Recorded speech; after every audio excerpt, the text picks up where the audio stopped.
Guys welcome back to my new video. अहिले चाहिँ म कलेजबाट घर जाँदैछु। घर जाने क्रम जारी नै छ।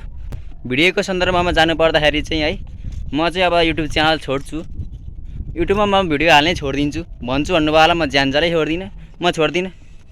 विगत 4 वर्षदेखि मैले युट्युब च्यानल गरेको हरेक अनुभव सङ्घर्षहरू मलाई याद छ। मैले 4 वर्षमा भोगेअनुसार मैले युट्युबमा 2-4 भिडियो हालिदिने, च्यानल फेरिदिने गरेर अहिले 8-10 वटा युट्युब च्यानल बनाइसकेँ, जसमा यो च्यानल एउटा पर्छ। म त च्यानल छोड्नेवाला चाहिँ छैन है। अब 1 महिना चाहिँ पक्कै पनि भिडियो आउँदैन। म आफ्नै काममा व्यस्त रहनेछु। अब 1 महिना इक्जाम नि आउन लाग्यो। जाँदा अन्त्यमा के भन्न चाह्यो भने जेठको 22 गते यो भिडियो आउँछ, हेर्न नबिर्सिनु होला है त। भिडियो चाहिँ एकदमै राम्रो हो। जेठको 22 गते रातिको 8 बजे आउँछ, हेर्न नबिर्सिनु होला है त। पिके भिनस भर्सेस केपी भिनस। साथीहरू जाँदैकै मेरो युट्युब च्यानल चाहिँ सब्सक्राइब हानिदिनुहोस् है।